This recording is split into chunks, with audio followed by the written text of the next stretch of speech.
The moment Lyra Sinclair walked into the Harborview Grand Ballroom, the room didn't stop. But one man did. She felt it before she saw it. That particular stillness.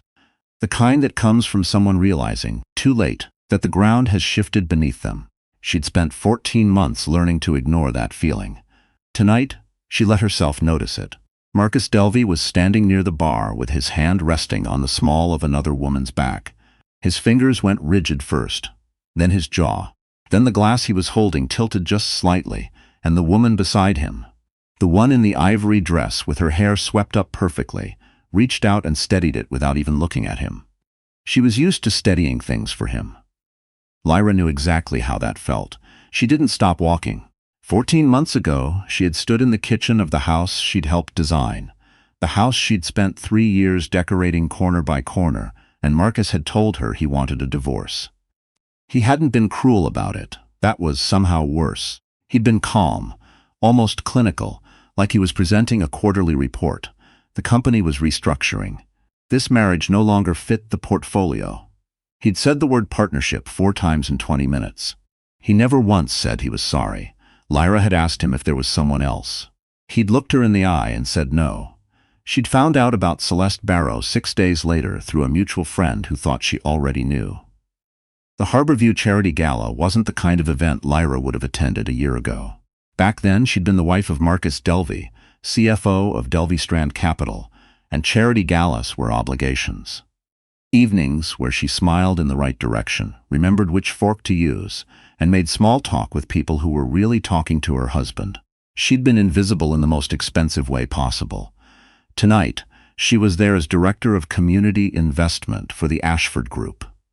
She hadn't planned for that either. She'd spent the first 3 months after the divorce barely leaving her sister's apartment in Hoboken. She ate cereal for dinner. She watched television she couldn't remember the next morning. She applied for jobs she was overqualified for and never heard back, and she had to fight herself every single day not to spiral into the question that kept surfacing. What was the last 14 years actually for? She'd met Edmund Ashford at her lowest point. Not romantically. She wanted to be clear about that, even to herself. She'd been volunteering at a food bank in Jersey City, something her therapist had suggested mostly to get her out of the apartment, and Edmund had come through with his daughter, who was 9 and who had apparently asked to spend her birthday doing something that actually helps people. Lyra had spent 40 minutes teaching the girl how to properly label boxes, without the stickers curling at the edges.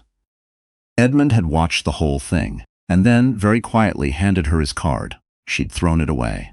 He'd left another one 2 weeks later at the front desk with a handwritten note. I run a foundation. You're good with people. If you're ever interested, I mean it. She'd called him on a Thursday in January, when the sky outside was the color of old concrete, and she couldn't find one good reason not to. Within 6 months, she'd rebuilt the Ashford Group's community outreach division from a line item in a budget. Nobody looked at into a functioning department with 3 full-time staff and a waitlist of partner organizations. Edmund had given her space to work and then gotten out of the way, which turned out to be exactly what she needed. He treated her opinions like they were worth something. He said thank you like he meant it. He introduced her to his board as the person who actually knows what she's doing. She'd cried in her car after that first board meeting. Ugly crying. The kind she hadn't let herself do in front of anyone. She was halfway to the event coordinator's table when she heard his voice. Lyra. She kept walking. Lyra. Hey. She stopped. Not because she wanted to. Because the room was full of people who knew both of them, and she had learned, painfully, over many months, that how she handled these moments became the story other people told. She would not be the story tonight. She turned around. Marcus looked the same. That was always the disorienting part. She'd gone through the kind of year that changes the architecture of a person's face, and he looked like he'd spent that year at a spa. He had a new haircut. His suit was the charcoal brioni she'd picked out for him 2 years ago for the Strand merger dinner.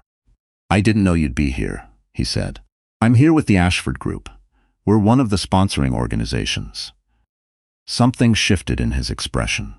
She watched him recalibrate, the way he always did when information arrived, that contradicted his existing model of a situation. He'd always done that quick internal adjustment, so fast most people missed it.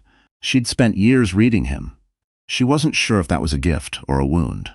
"I heard you were working somewhere new," he said. "Edmund Ashford's foundation.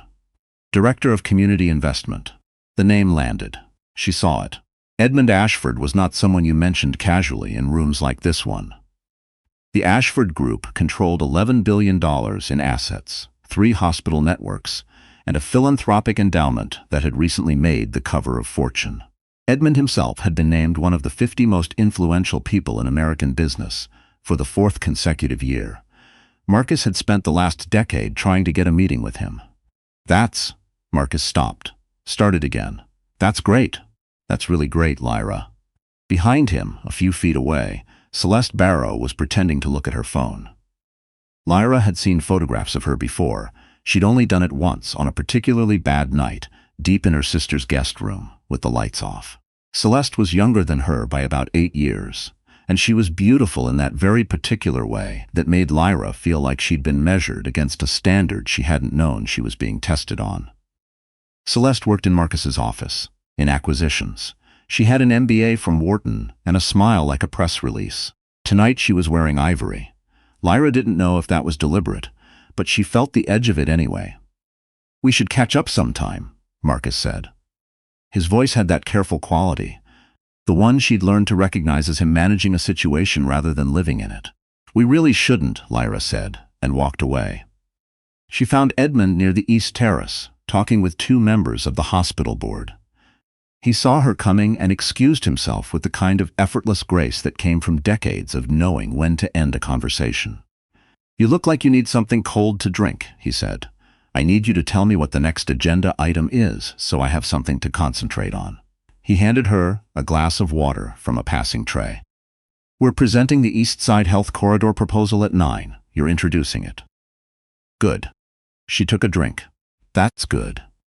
He watched her for a moment. Edmund Ashford was 61 years old and built like someone who had survived a few things, not dramatically, not obviously, but in the quiet way that accumulates in the set of a person's shoulders and the directness of their gaze. He'd lost his wife to cancer 6 years ago. He didn't talk about it often, but when he did, he talked about her the way Lyra thought people should talk about love. Like it had cost him something real and he was grateful for the cost. "Marcus Delvey is here," she said. It wasn't a question. "I noticed. Did you know? His firm donated to the gala. I didn't control the guest list." He paused. "Are you all right?" "I'm fine." She handed the water back and straightened her jacket. "I'm actually fine. That's still slightly surprising." He smiled. "That's what doing real work does." The evening moved the way these evenings always did, in currents, some of them pleasant, some of them pulling in directions you didn't anticipate. Lyra gave her introduction at 9 with 300 people watching, and she didn't shake. That was new. A year ago she'd needed 2 glasses of wine and Marcus's hand at her back to stand at a podium. Tonight she had notes she'd written herself and something that felt like. She searched for the right word. Ground. She had ground. The applause was genuine. She could feel the difference. She was coming back from the restroom around 10 when she turned a corner near the coat check and nearly collided with Celeste Barrow. They both stopped. For a moment, neither of them said anything. Lyra had run this moment in her head so many times that the reality of it was almost disorienting in its ordinariness. Celeste looked nervous. She also looked younger than her photographs, which Lyra hadn't expected. "Mrs. Delvey," Celeste started. "It's Sinclair. I kept my name after the divorce." She paused. "I should have kept it during the marriage, honestly." Celeste flinched. "I know you probably. I'm going to stop you there." Lyra's voice was even. She'd practiced this without knowing she was practicing it. All those months of therapy and journaling and sitting with discomfort until it stopped feeling like it would kill her. "I don't have anything to say to you. I don't have anything to say to Marcus. Whatever the 2 of you have, that's yours. I'm not carrying it anymore." Celeste opened her mouth and then closed it. "Have a good evening," Lyra said, and walked past her. Her hands weren't shaking. That was the thing she kept coming back to as she made her way back into the ballroom. Her hands weren't shaking. She almost missed the argument. She only caught it because she stepped out onto the East Terrace for a moment of quiet, and Marcus was already there, his back to the door, his voice low and tightly controlled. in the way it got when he was genuinely rattled. He was on the phone. She heard, "I need you to talk to Ashford. I don't care what it takes." She heard, "If this proposal goes through, the Strand deal is finished." She heard, "Find a way to slow it down." She didn't move. She wasn't trying to eavesdrop. She'd simply been there first, and moving now would alert him. And something in her went very still and very clear in the way that it had once. 2 years ago, when she'd found an expense report she wasn't supposed to see and had quietly photographed every page before putting it back exactly where she'd found it. She'd never told Marcus about that. She'd told her lawyer. She listened for another 45 seconds. Then she went back inside and found Edmund. "He's trying to block the East Side proposal," she said. Edmund's expression didn't change, but something in it sharpened. "Tell me what you heard." She did. All of it, word for word. She'd always had a good memory for things that mattered.